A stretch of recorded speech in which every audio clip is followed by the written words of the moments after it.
Today what we're going to do is I'm going to do a lot of yakety yak, hopefully not too much. I'm going to try to whip that out, but once that's done, we got some neat things to do, and one of them is a name tag.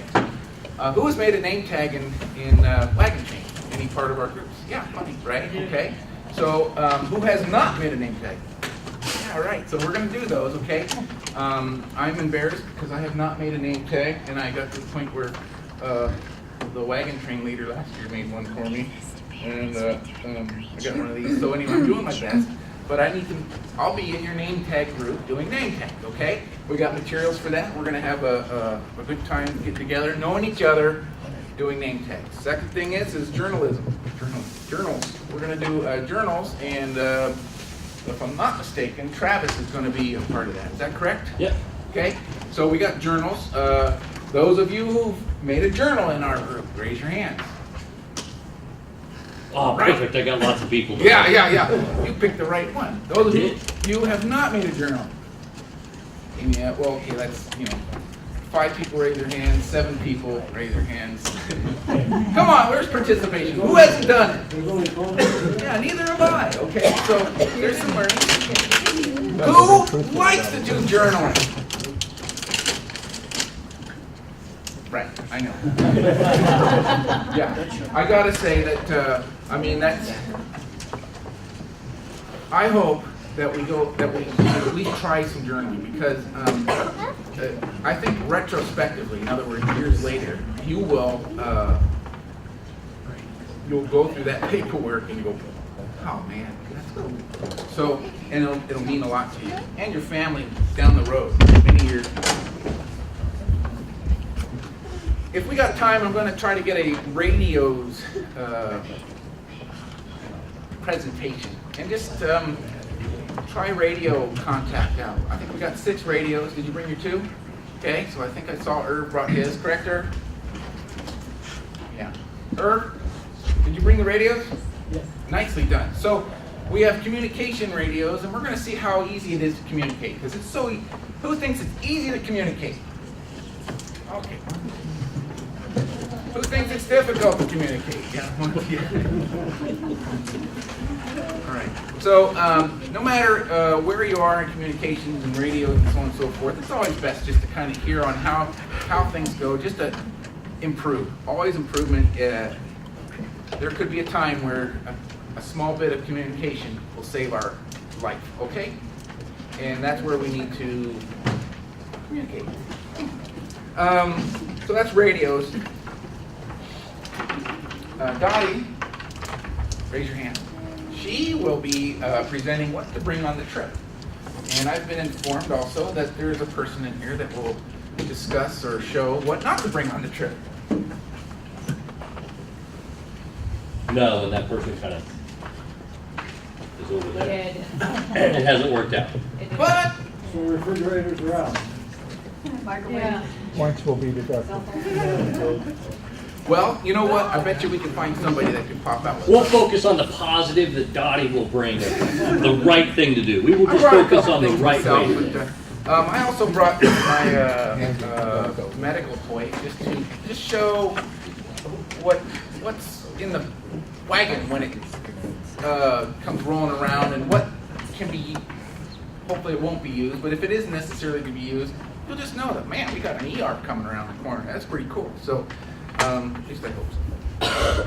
And we all love talking dirty. Don't. I mean, it's like potty mouth, potty talk, potty talk. Not potty mouth. Potty, no. Potty talk. Talk. There's a big difference between You know. potty mouth and potty Well, I talk. occasionally get caught. And I've discussed potty talk a couple times, but somebody else is, A professional. yes. Linda. Now? No, Okay. stand down. Okay, I'm just kind of giving you a summary of after I get done. We're going to have some things to do, okay? Am I missing anything else? Paperwork. Huh? Paperwork. Yes, well, that's after summary.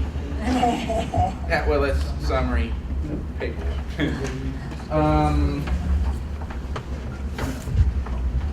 he's right.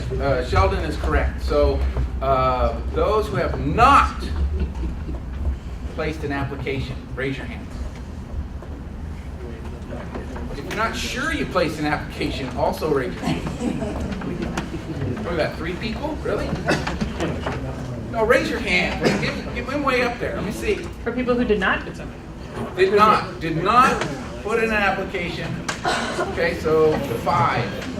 That's really, that's okay. We can work with you. We're going to work with this. We're going to try to talk. We're going to at least either fill one out or fill partial. Move forward on that tonight. That's a mission tonight that we're going to have, okay? Because that's very important. How should I say? I don't want to be impartial or make somebody feel weird or anything like that. But basically, we also need the fees for that too, okay? Because that also that helps out the group. So think to yourself, who has paid the fees in full or has paid something and moving forward? Think to yourself, did I do that or have I not? If I have not, we also are very interested in Jerry. I didn't see Jerry. Jerry we're gonna help you work something out. We need to make sure that we are being funded, okay? Does that make sense? Because how many programs such as this one move forward without funding? Not too many, you know. So we're going to move forward to that. I got a couple things to talk about as far as funds, but one of the bigger ones is actually to pay for, you know, to pay. I'm just going to say it's a small fee, and this year I bet. Well, this summer, I bet you it's going to change. I'm pretty sure of that. It's going to be higher next year. Okay. So this year we need to pay. Let's call it a discount. Anyway, we're going to pay the fee that we owe towards the group, and we're going to try to ask you for that either tonight or at least some type of agreement in which we can determine that there will be something coming along. Okay. So that'll make us feel. That'll let us move forward in regards to applications and fees, okay? On the quick, does anybody have any questions about that? Big questions. Do we need to pay money? So the fee. Yes. Did anybody get that email that I sent that said something about application and fees? Did anybody get that? Yeah. Okay. Yeah. Sorry. I reiterated, and I think everybody knows why. So, okay, very good. So, hey, I wanted to. We still have scholarships available. We certainly do. We have. Interesting enough, as much as we need to bring in money, we want to give money. Now, it sounds odd, and I'd like to put a little time in between that because, you know, hey, give me your money, I need it now, so I can give it to other kids, you know. So I'm going to talk about that in a little bit, okay? Okay. I wanted to,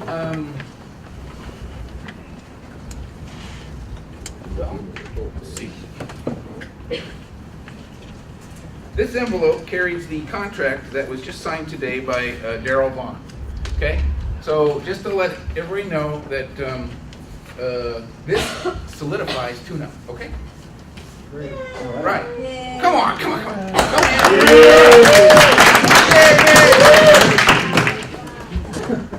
No, I just want you guys to know that we're moving forward. Things are getting done. This is a special contract that the university needs to have, and it's signed and on the correct line and everything, I think. See, it says Jonathan Vanderbilt. Who's that? And if there's people that are just going to tune up, we just put a new sign-up sheet. If you're just going to go to tune up and check it out, then there's a separate sign-up sheet. Where's that? Over here with the rest of the sign-up sheets. Oh, I see. Very good. Speaking of stuff. Okay, very good. Okay, so contract. Don't mess with this. What's the cost if you just go to tune-up?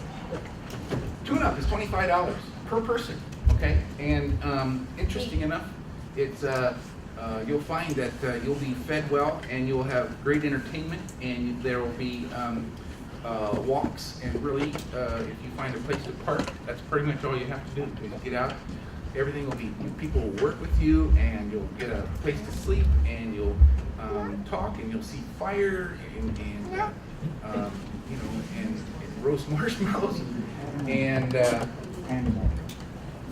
you'll walk. You'll go with the group. There'll be a tune-up trek. You'll go on the trek. You'll find out what the trek's like. You'll find out what we do for 8 days in a day and a half, 2-day program. So for $25, you'll find that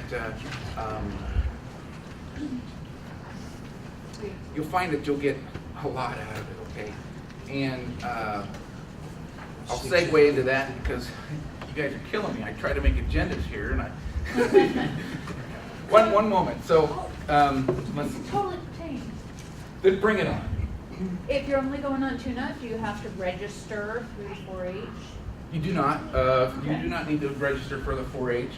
As a matter of fact, there's for the trek this summer, there's a requirement of somewhere near 9 years of age, 4th grade, so on and so forth. You can bring your youngsters. Like Josiah, you like going to tune-up? Yes. Okay, so he loves going to tune-up, and he's a fish on the line, and he's going. So those are great for bringing people of interest. Yes. So if there's adults going on tune-up to make the decision if they're going on track, go ahead and get your application in, because that background check that 4-H requires, we can't get that done between tune-up and track, so we want to have the applications in by May. How much does that application cost a person? Free to fill out the application. Very good. So you fill out the application, and then what happens? And then we do the background, and you're good to go if you want. If you don't, So there's really nothing to do other than about a 10-minute fill-out paper.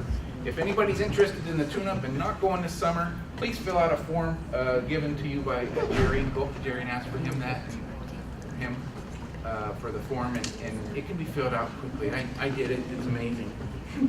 For the new people, could you give us the dates on the tune-up? I think that's important. I'd like Exact that. date. Yeah, perfect. Dave, do that. I would, I don't have the calendar in front of me, but the exact date is, I want to June say, 21st and 22nd. that's what, I was close, I was going to say 20th, 21st and You 22nd. can arrive the evening of the 20th, but it starts 21st and the 22nd. morning of the 21st. Right. Yeah. 21st, correct? 21st and 22nd. Right. That's exactly why I had a little period of mental breakdown. Oh, perfect. Thank you. Where was I? Rudely interrupted. So, just kidding. he wants participation, but he doesn't want participation.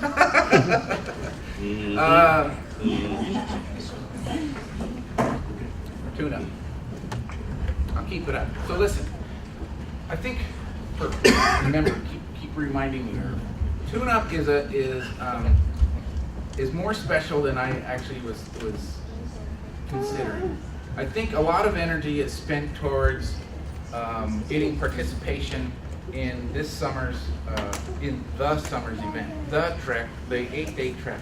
Lots of energy from me and others to pull in members to go on a trek. And often what I get, let's see if it's normal, I'll ask Wayne, what is an often statement that somebody that can't make it, Can't make it for the track. you can't make it for the trek, what is it? Time. Time. From who? Who? How are you gonna get a week off of work? It's a big time commitment. The adults have a huge, that's a week off, and that's, one Saturday, one weekend, and the next weekend, and the middle in between gone. And there's very few that can actually. It's very difficult, but that's what it is. That's what our trek is. So we have to work with that. Any other? I don't want to call them excuses because that's just what happens. It's life. But any other difficulties in somebody's life that changes things that they can't go? Anybody else know or? So we get family, we're having a family reunion that weekend, that one day. I had a couple youngins that were set up to come, and their friends are coming to visit, and it's just like, for me, it's hard because I don't know. I'm a bit passionate about this group, and it's a bit hard for hearing, hey, you know, they can't be. All right, you know, I mean, they've made a decision, and that's a decision, and I can't push them or anything like that. I was talking about tune-up. Tune-up is a perfect opportunity for those folks to come in and to participate in our group and to develop a relationship with us, and to maybe next year they'll know exactly what's coming up. They'll have 1 year to feel like to plan for this versus, hey, we're going to on the trek this summer. It's in 4 months. Do you think you can make it? And that's difficult for most people to do. So I want to tell people here to also, when you talk to them about coming to be involved in our group and going on our trek, include tune-up. Matter of fact, probably talk about tune-up more so. You know, I love tune-up. It's like a little camp trip to me. You know, and if you can't make it, you can at least get into the tune-up, and we can start developing a relationship with these people and go from there. Neil, do you have anything to remind me of? Anybody got any questions about that? Does that make sense? You know, is that, does anybody think, well, I don't think so. I don't think tune-up would be good. I didn't think so either. I think it would be really nice to see, come on in, $25 per person. And that, like I said, feed you and get you fat. yeah! The food alone is worth the $25. The rest of it's gravy. Yeah, plus my entertainment, you know. You cannot buy the type of entertainment we provide. Yes. One point you didn't bring up was about the people that have animals. It's a good time to see if how their animals do around all the other horses and the wagons and how they assimilate and all that. Pam's right. What I do have to ask is that I wasn't quite sure. I did have that in mind. So I'm going to ask members, and do we need to have the rider and the animal checked out before going to tune-up? Yes. Yes. All right. So I kind of had that feeling that was correct. So that's true. There is a caveat, if you will. If you do not check out, essentially qualify on a checkout ride, your last chance to check out is at tune-up. If you're told there's something you need to work on, whether it's your animal, gear, your final checkout will take place at tune-up. Does that make sense? No, it does make sense. Okay. But again, that might even include that person that 3 days before tune-up wants to bring their horse and they haven't gone to check up. That has happened in the past. Yeah, okay. All And right. it didn't We're not, work we're out. not, yeah. Great. Right, so, it's all in regards to safety. What if somebody comes and, you know, kicks your horse and it turns out to be that person that just got in and didn't go through checkout and your horse is actually lame now and, you know, there'd be a lot of concern about that. So we gotta think about that. So my suggestion is to go to checkouts if you're interested with an animal and you want to go to tune-up. Very good. I like thinking these things through. So I'm going to go into our riding. We had a horse ride checkout. Transition into something else. Put Dottie up there for a little bit. Trust me on this. Very good. Okay. So I think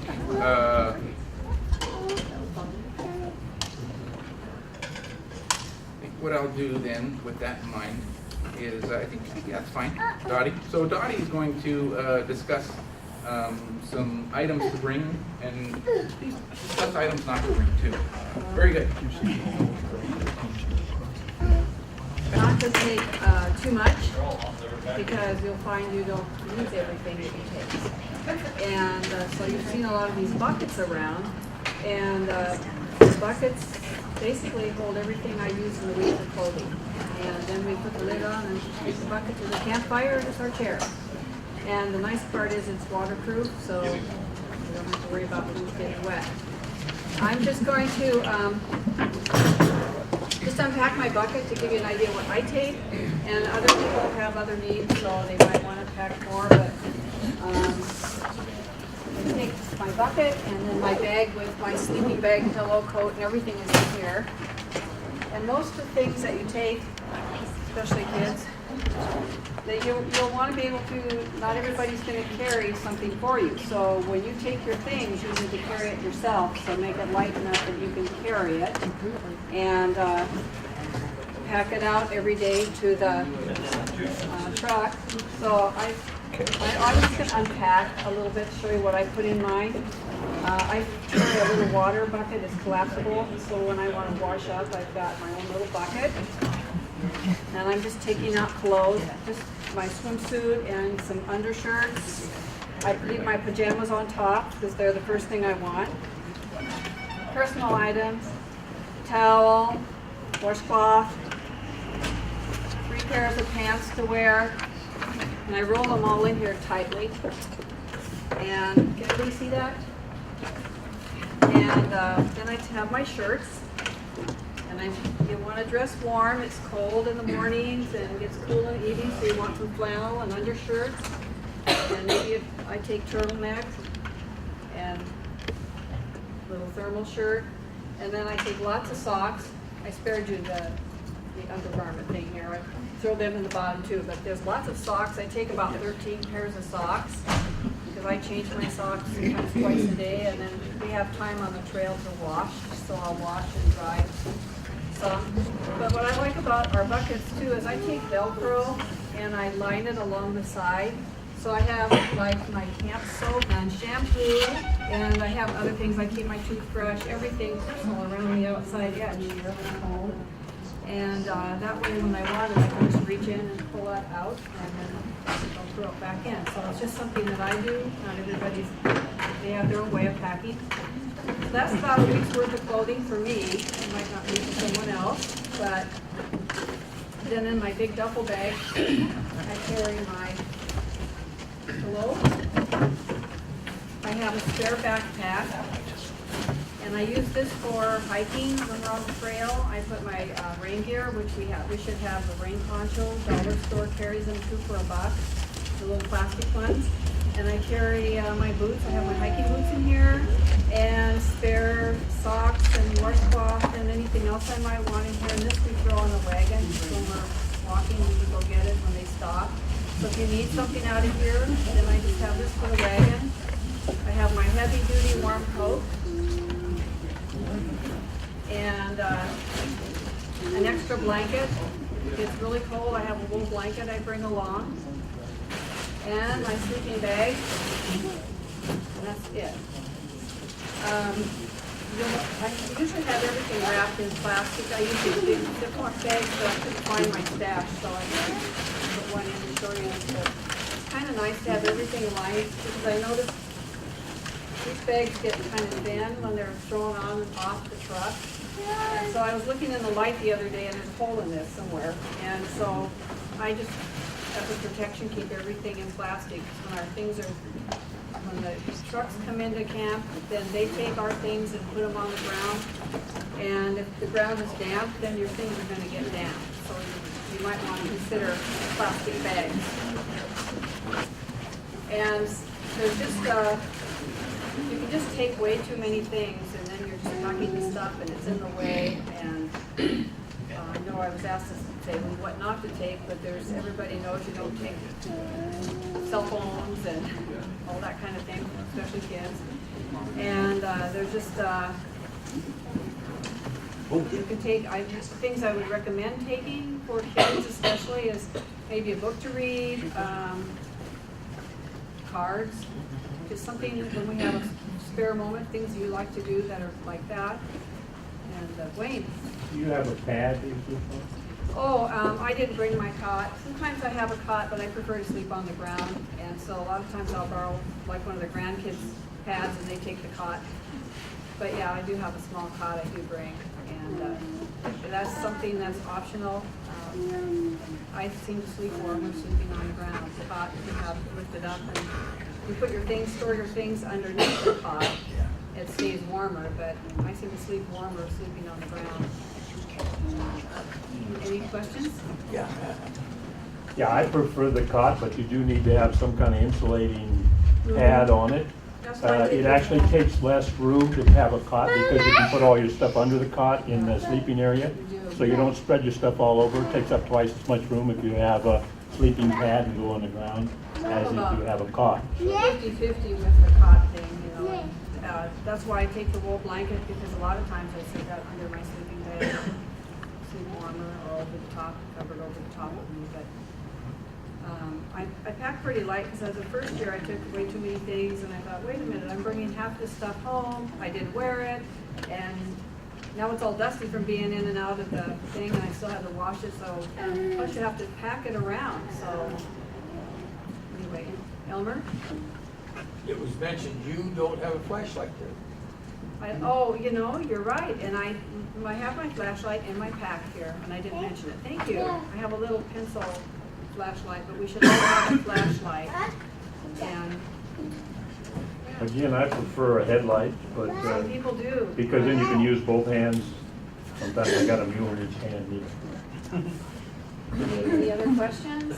So Donnie, do you bring a change of clothes for every single day? Or Now, sometimes it takes two hands. I bring like 3 pairs of, I have, in here I have a pair of rain pants that I just slide over the top of my jeans, but I have 3 pairs. I have a pair of blue jeans, and then I have some lightweight because it gets warm. I bring these lightweight pants for the trail, and they just, if they get wet, they dry really fast. And they roll up really tight, so they pack really neat. And then these are like a blue jean, they're just a work pant. But I just, if I feel like they're getting too dirty, I just go down to the river with this biodegradable soap that says it's okay to do that with and wash them. And then we get into camp and you just wash them and hang them up, and by evening they're dry and ready to wear. So you don't If we need all them packed a like lot. Dottie did, we would have half the stuff on the trip. Good job. I don't bring lawn chairs or anything. Yeah. Well, I think we all make the mistake the first year, we bring all this extra clothing Yeah. and all this stuff, and then we bring it all home and realize, I never put that pair of pants on, I never put that shirt Well, on. and Yeah. it's just, you know, I guess and I've never been a big packer on things because you can always wash your clothes, and I don't like carrying it all around, and so it works for me. And some people don't even bring pillows. I like my big fluffy pillow, but the one year I tried the little travel one, and that just kept slipping off the cot or slipping away, and I thought, I've got to have my pillow. One thing to clarify too is while support will move your gear, you are still responsible of getting your gear from wherever support left it to That's wherever it. you're camped. So, if you get your bag and all of your stuff and you walk 50 feet and you're tired, you've packed too much stuff. Because some camps, by the way we're dispersed, may be 150 yards from where the truck drops your gear that you've got to carry all your stuff. So those are good things to keep in mind. You're going to be dragging this stuff around. And the there's first, a lot of people that take so much stuff that when we go to break camp in the morning, other people are having to help them carry their stuff, and then there's other jobs being neglected because you're way behind on taking responsibility for your things. And so what I teach my grandkids and even my own kids was, you brought it, you carry it, and if you don't want to carry it, don't bring it. So that's always been my motto. But So last year I saw some youth, they brought, I think shoes for every day and every moment, like flashy red kind of tennis shoes and some black kind of sneaker Vans and some boots and some, and I don't know, I think I would probably have to say 4 or 5 pairs of shoes. Also some, I think it went along with the color scheme, but I think there was probably about 5 or 6 pairs of pants, and different shirts, and it was a wardrobe. Do you need all those shoes? No, I take in fact, in here is my hiking boots, and I keep these with me, and then I always bring a change of shoes, because sometimes when we're on the trail, I like to change my shoes. If my feet are getting tired wearing one, then I'll change over. So I just keep this bag with me on the wagon, and I keep my stuff that I'm gonna change in and out of, like the shoes and things. But really, just a good, comfortable pair of shoes for the camp, and your hiking boots, and then you want water socks. So everybody has, if they want to play in the water, you have to have a pair of water socks or some kind of sandal to wear in the water. But you don't really need to have a ton of shoes, because they take up a lot of room in your stuff. And sometimes I tie my shoes on the outside, like not here, but of my back, my duffel bag, and then kind of put them on the top, because then they're going to stack things on the top of this stuff. So if you don't want them smashed, then, you know, I brought tie some, them to the. brought some hats. What do you think? Are these? We have to have a hat, that's a requirement, because, and I think that a hat that covers your, you know, shades your face, covers your neck, you know. Like it's this good. one? Well, kids wear them, everybody wears them, baseball caps, and the only thing is then you don't have any protection on Right. the back of your neck, so you need sunscreen. Oh, this one, And that does some. it's really Yeah. clean. It's- Yeah, I took this on the trek. It's very lightweight. It's the Columbia brand. You can tell I took it on the trip. So, anyway, it's got a black interior, so it keeps the sun down for your eyes with the brim, and so it keeps it off your neck. Same thing with the cowboy type hat.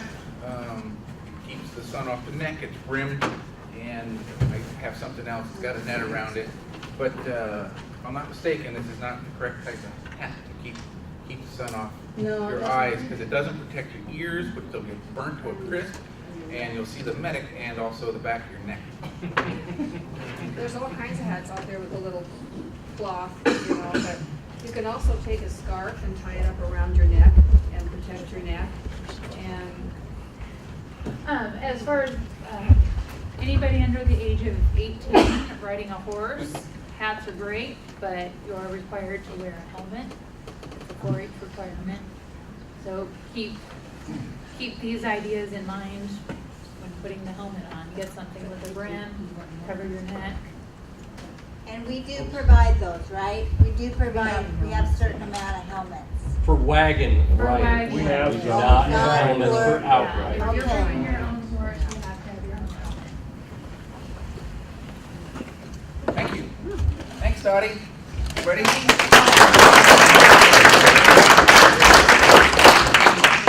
Very good.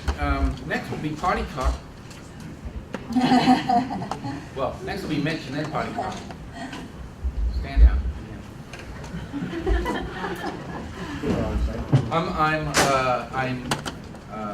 I'm intertwining Mitch's blah blah with things to do. So that'll help out with interest and so on and so forth. So I was thinking of a membership committee, if being chaired by one of the board members. I haven't thought of any, or nobody's come up with any of this. I've just thought that it'd be nice to have a set group that focuses on membership, on members. The board tends to do this, and that's usually the people who are super passionate about things and has time to get involved and do things. But it would be nice to have other members, not board members, but members to be a part of all of, I guess, the whole thing of membership. So getting members, the current members, past members. I even thought, like I told you two meetings ago, that we developed a lifetime membership that needs to be defined a bit. So there needs to be some energy placed into that. And so I was thinking that our board committee is really busy doing things, and I would like for them to, maybe one person in the board will come up with that person to head some members of our group. Hopefully they're not board members, because I'd like to get participation from our group to help out with that. And I think it would be really nice to help out with get participation done. I don't think we need to put our hands up, I'll do one, but I just want to throw the seed out to see if it grows, okay? We went to the plow event. 1, 2, 3, 4, 5. Yeah, I got a picture of Linda in the plow event, so there's some hard evidence. She was. Aside from the scratches, that might be the only evidence I was there. So Oh, I looked like you had blisters and everything else you could have got out of that. So, anybody on the quick want to make a statement about the plow event? Linda, anybody? How fun it was? Linda, did you win anything? First prize? No, I got to take a significant portion of the field home with me though, so I thought that was quite an honor. I think all the Teamsters that we have here were there in one capacity or another, and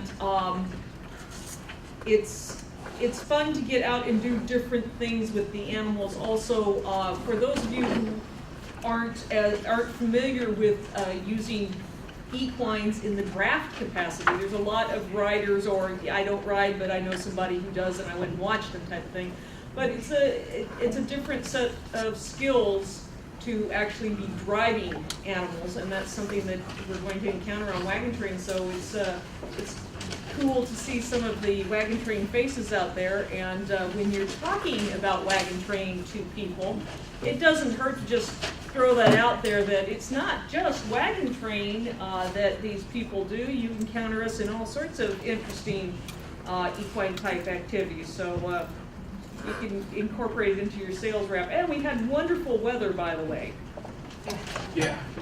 Anyone who's interested in learning how to hitch and things like that, buddy up with a Teamster. And we have other activities, so swamper training happens at these things too. Nice. It's good to see extra event participation, and that just brings on some folks that it just shows that we can sprout out and go other places and do some neat things. Ike. The paid gate was over 2,000 people. Say it again. The paid gate was over 2,000 people. So just the paying members, the fee coming in, people is who 2,000. paid. That doesn't include the participants. No participants. Yes, they didn't charge for under 13. Oh, mentally, or because I would have got in free. All right. Yeah. The participation is huge, and hopefully there were some statements of Wagon Train. Wayne, you had your hand. Yeah, I think a lot of us talked about Wagon Train. The people were there. Our president, Dwayne Van Dyke, said it is, as far as he knows, the largest we've had, even including in the 70s. We had 24 teams plowing, and like Ike said, the participation for spectators was a record. So it was a good weekend. Had a good time. It seems to be a good weekend for them, and from what I understand, we have a large participation in wagons in our group too. Is that correct? I mean, higher than usual. Like we've got like 8 or 9 coming. Maybe, yeah. I mean, it seems to be higher than last year and the years before that I know of. So that's great. 8 or 2, 7. 8. 7 or 8. It keeps changing. Depends on that. Oh, okay, very good. All right, that was some past events. We got some events coming up, and scouting events. Anybody catch any of those emails in regards to scouting? We had a good scouting meeting. So a scouting meeting was that meeting that we had in which we got together. It was at my house. I'd say 10 to 15 people showed up, and we just discussed the route. I had it at home, but there's huge, twice as big as these white things, all the maps put up, and we were like pointing, directing, and it was really neat, and it was actually a lot of energy put into that, and it brought up a lot of discussion, and that was what I was looking for. Is I was looking for people to get the energy and just to start moving and getting that flow going. we have a scouting trip set up, and that's the physical. So just to come in and meet was really neat, and we actually had a good time get together. You know, it's nice to have members get together and chat and have a good time, and that's a bonus, I think, in a lot of things. We have scouting camp trips coming up. One is in April this month.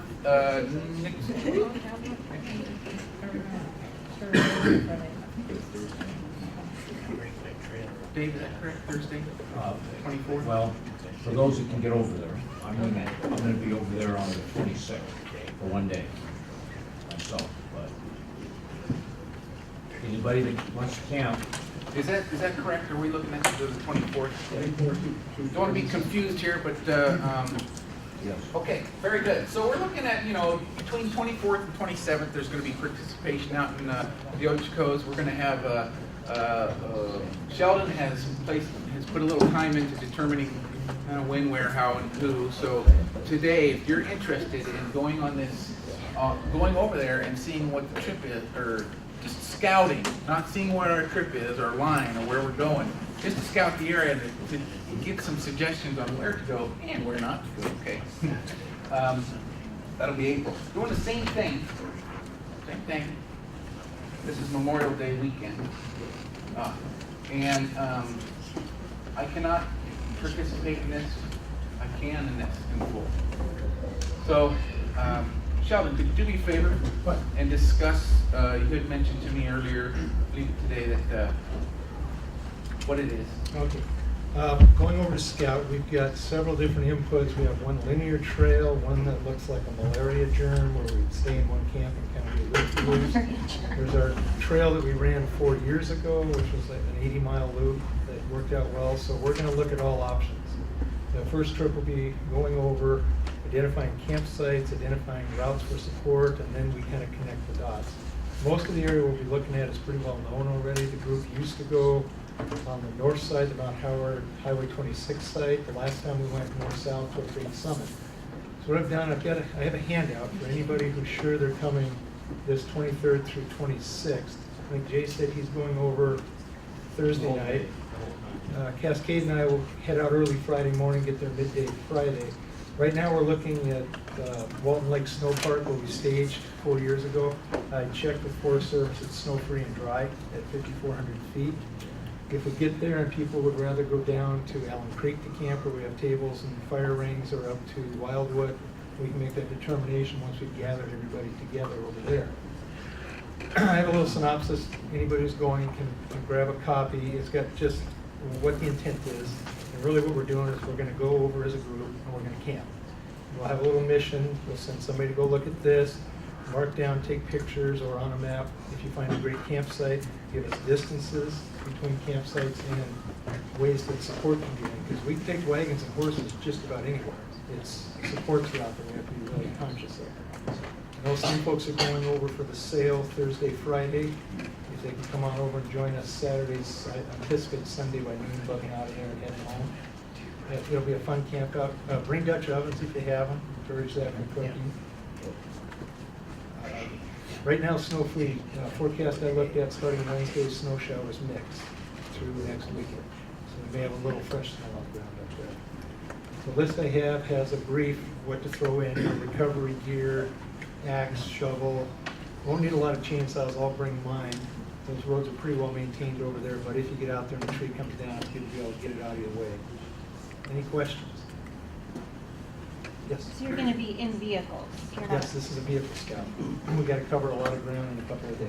Vehicles, respectable type of quads.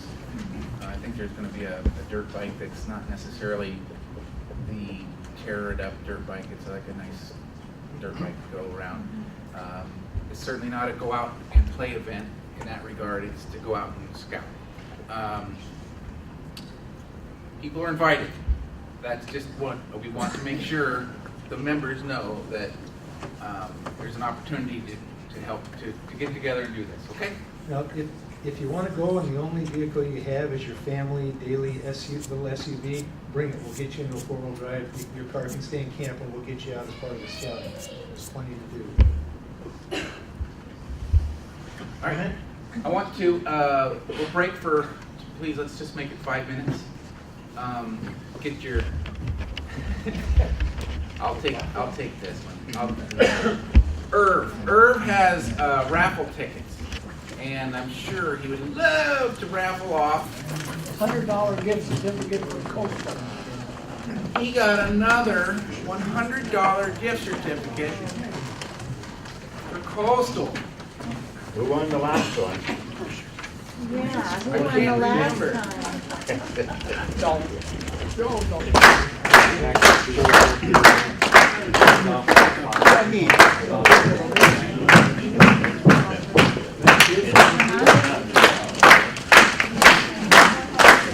I need participation from the people who can really get involved. Everybody's clapping. That means backstage,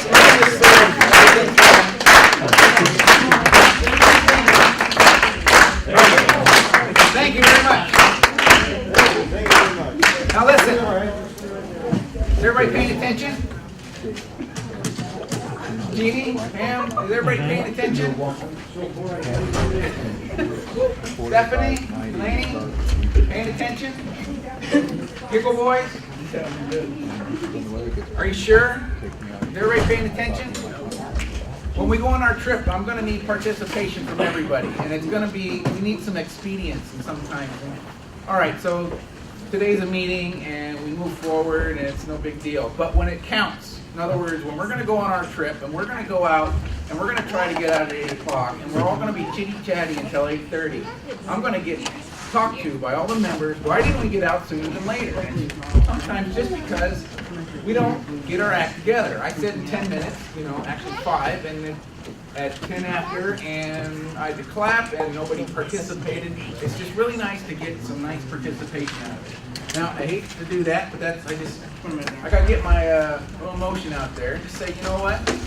In order to get this group all together and moving, we have to work together. Can we do that? We can. Yes, Wagon Master! All right, 2 things. Jerry needs his cook shack cleaned up.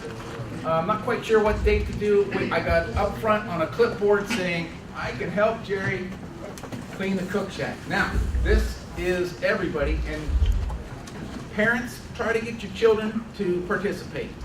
We need to have youth participation.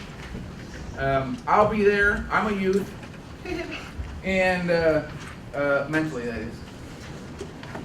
And we can clean this shack. But I got a sign-up sheet just for information, so I can give people a phone call so we can get his cook shack cleaned up.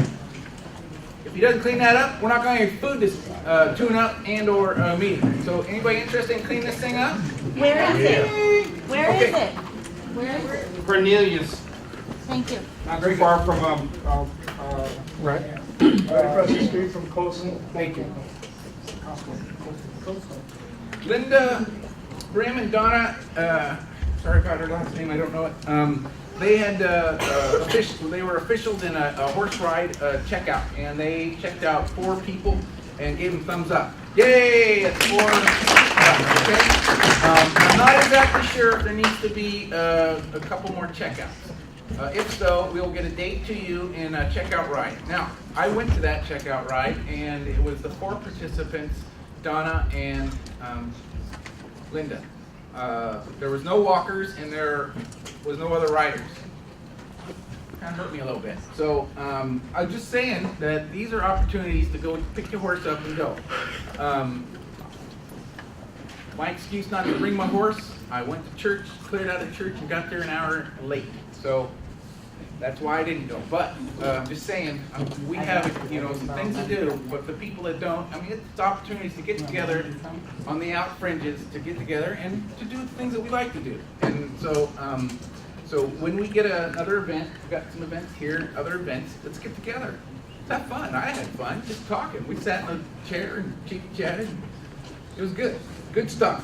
Now, Lynn.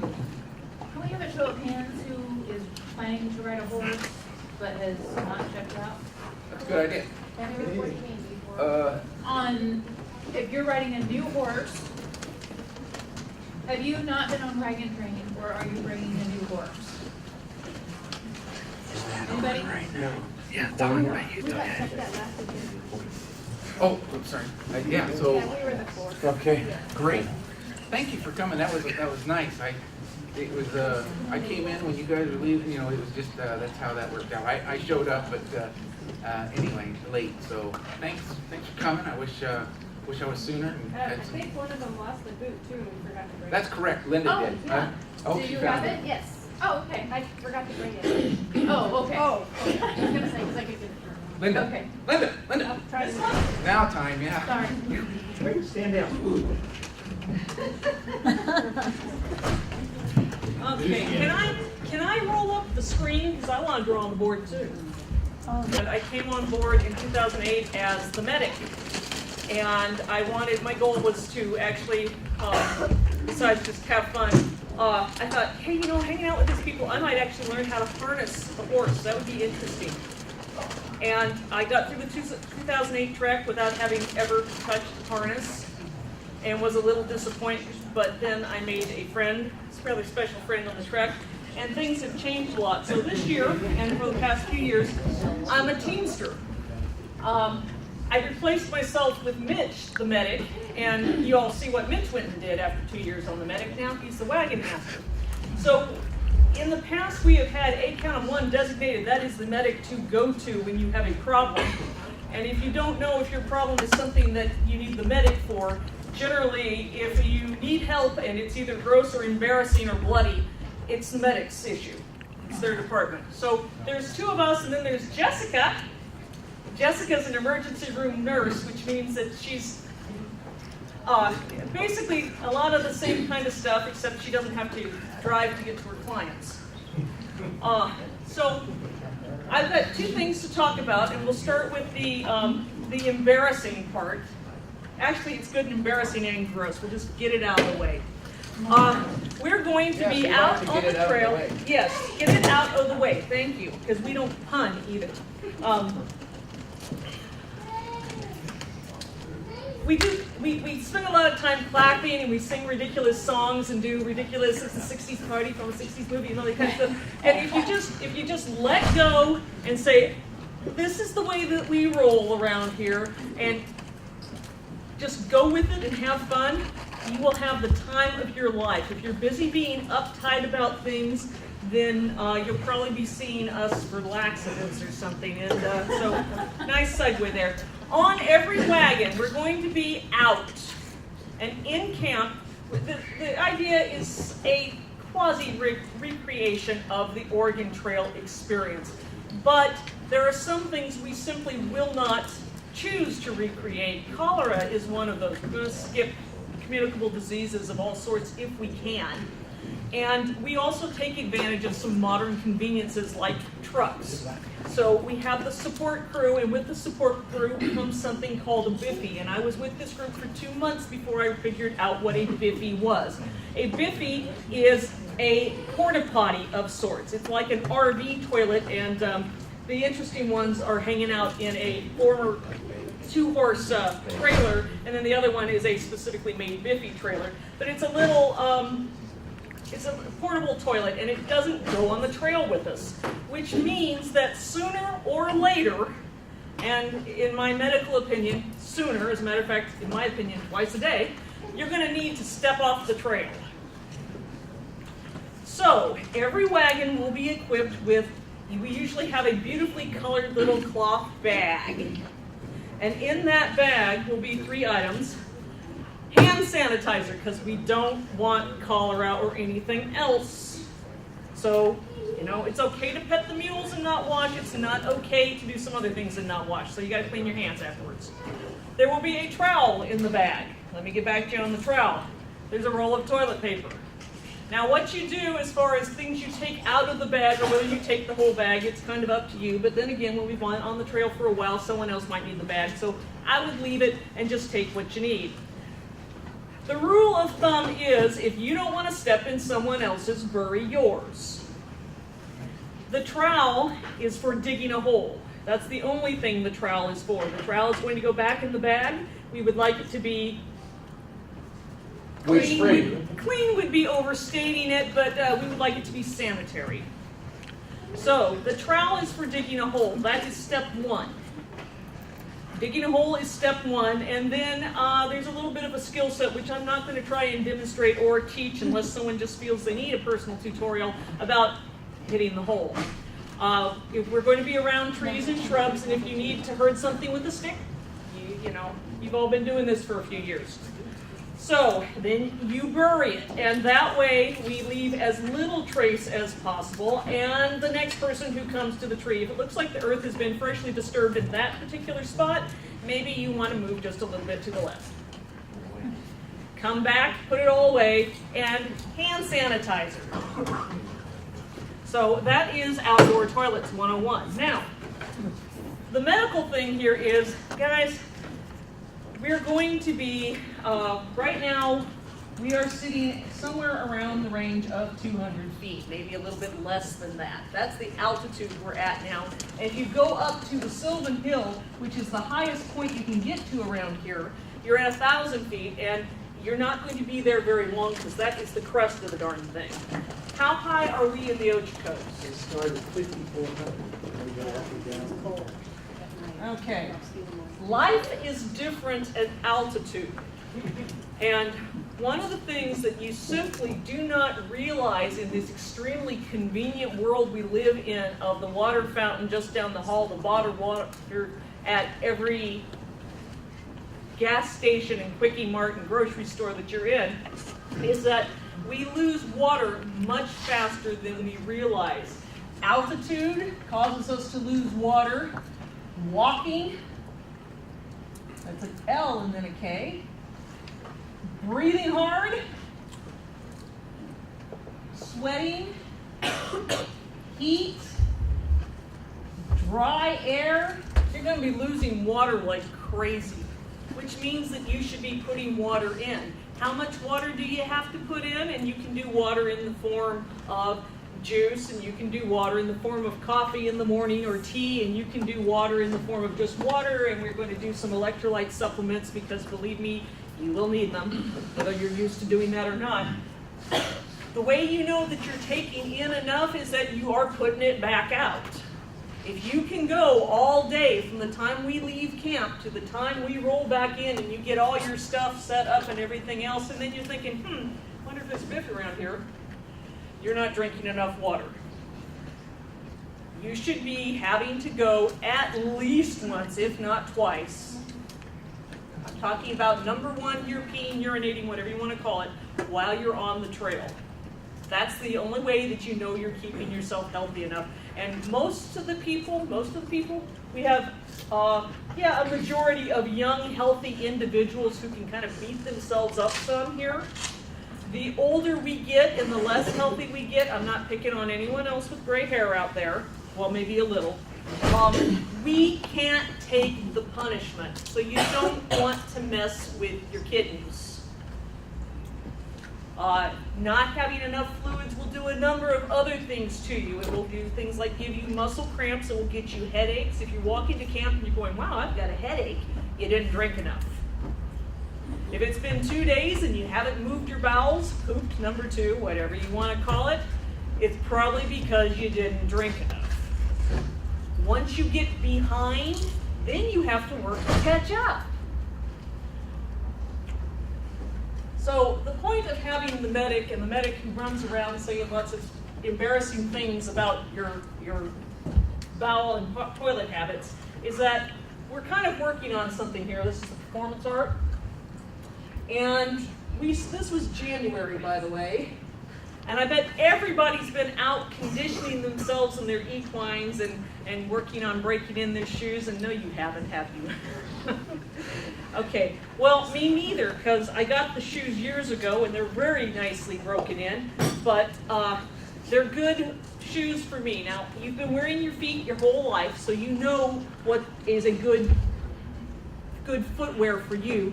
Keep in mind, though, you're going to be spending all day on them with your legs either down walking, down riding, or down sitting on a wagon. You're going to be putting more stress on your feet than you're used to. You need to have good shoes on. So I prefer boots. I like ankle support. Some people prefer tennis shoes, and I have seen people get through Wagon Train walking miles a day with untied tennis shoes. Hats off to you. I don't recommend people try it. So, shoes slash boots, socks,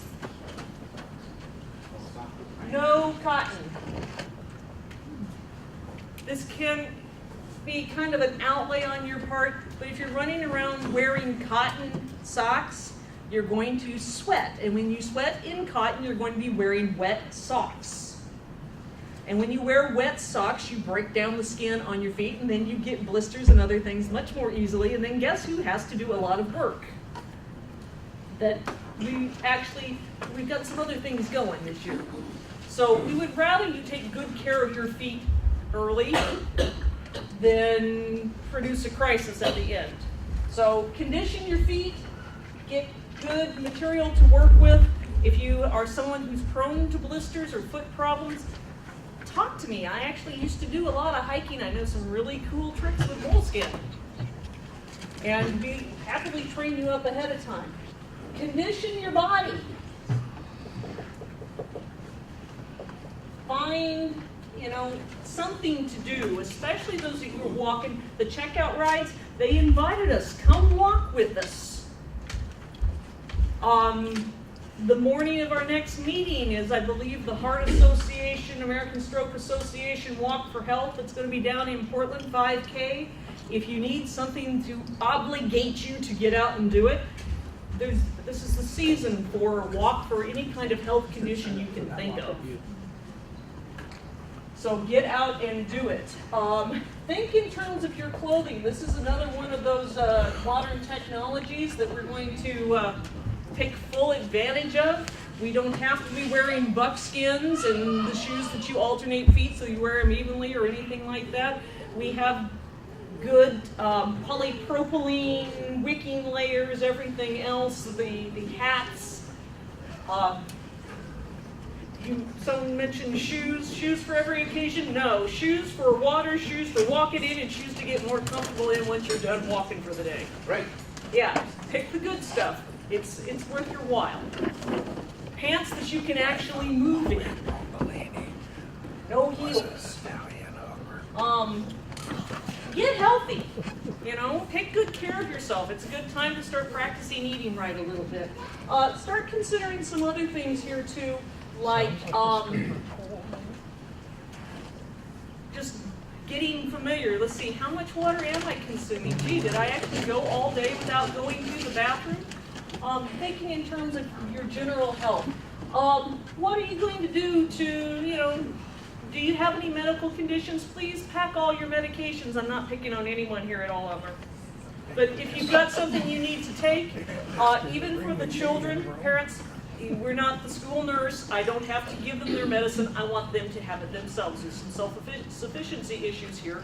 And one of the things that we've done in the past and would happily do again is have some basic Band-Aid slapping, clean it up type first aid kits that we disperse among riders and walkers. The hardcore medical gear is going to be in one of the wagons. We have the medical mule who has some moderate stuff for the trail emergency. He goes with the walkers most of the times. And we also have the do-it-yourself stuff, DIYS. The S is for stuff. I know yourself is one word. And in this kit, we have one fat hen and a couple of ducks. Okay, actually what we have in here is sunscreen, Band-Aids, bug spray, sunscreen, moleskin, tape. You use the right amount of tape on the moleskin, you can make that stuff last all week. Sunscreen, blister pads, something to kind of, if you have chafing issues. More sunscreen. You getting a pattern here, guys? There's an awful lot of stuff that we can take care of. We can clean up little cuts and scrapes, and those are going to happen. We're going to be out in the woods. Those are going to happen. So clean it up, maybe a little bit of Neosporin, put a Band-Aid on it, no problem, we don't even hold it against you. But if you go and get yourself sunburnt, you know, you break a leg, we'll get an ambulance and have them take you out and they'll give you pain medications. But if you just get a sunburn, you know, we warned you, and there's nothing I can do to not, it's not gonna make you, anything to make you less miserable. Don't get sunburned. Get some priorities, and we're gonna break up and do some activities. Okay, for ladies only kit, you already know why. And scissors for the moleskin, stuff like that, the do-it-yourself stuff. And then we do everything we can to prevent a crisis. And then we get to this, and we haven't had any really big crisis for a very long time, and we'd like to keep it that way, but we do have the medics in case. So if you're looking at something and go, wow, I don't know what to do about that, maybe I should call the medic, you should call the medic. And that's what we're for, and if we need to, we'll stop the whole wagon train, we'll turn people around, we'll get someone to you for whatever the problem is. That's why we're here. So don't hesitate to call if you don't know. And Turns that, out that we can take, between all of us, we have, I don't know, many years of experience, like decades. 30, 25, I don't know. Many. Huh? Painful, yes. And others. Well, listen, the rest of us also have the CPRs and the first aid and so on and so forth. We will take care of any emergency, okay? And it really sounds crazy, but it can be done. We got numbers for life, flight, whole work. So safety is there to any and all occasions. What do you think? Walk, drink, Break in your shoes. break in your shoes. If you don't want to buy shoes, then go on track next week. Did I miss anything important? Like sunscreen? The spray-on sunscreen is great because when your hands are dusty, dirty, gritty, you don't want to be rubbing it. So the spray-on is awesome. There And you is can a, freshen it up on the ground. yes, and you're going to need to. That's one of the rules of sunscreen is Very it good. does not last all day no matter what it says. So, And,